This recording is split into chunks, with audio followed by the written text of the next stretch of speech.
โอเคมันมีอีก2ตัวเลขที่ว่าเกี่ยวเนื่องกันก็คือตัวเลขนี้ตัวเลข f เห็นว่า f stop f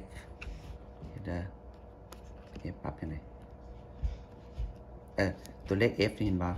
นี่4 5 6ตัวเลขแห่งต่ำแห่งแจ้ง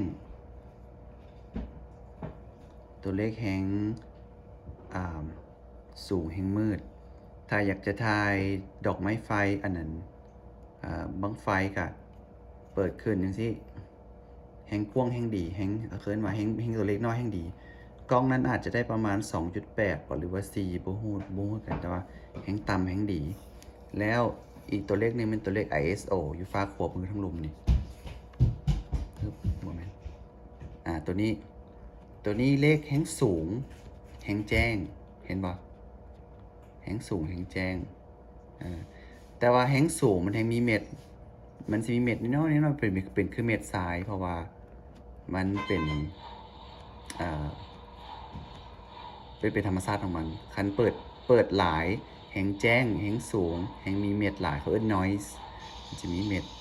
โอเคแล้วแต่กล้องบางกล้องนี่ 1,200 ก็เริ่มมีเม็ดละแต่บางกล้องนี่ 5,000 ยังบ่ 8,000 จริงสิเริ่มมีเม็ดถ้ามันกล้องดีๆเขาก็เวลาถ่ายแล้วเขาก็มาใช้วิดีโอใช้คอมพิวเตอร์แล้วก็ลองเปิดเบิ่งว่ากล้องเฮาหันแม่นตัวเลขสูงสุดที่มันไปฮอดแล้วมันมีเม็ดนะเป็นตัวเลขที่เท่าใดที่ว่าเฮาโอเคเม็ดซำนี้เฮาโอเคบางคนคือกล้องหน่วยนี้อันน่ะ 2,500 มีเม็ดอยู่โอเครับได้แต่ว่า 3,200 รับบ่ได้ล่ะเพราะว่ามันเริ่มหลายโพด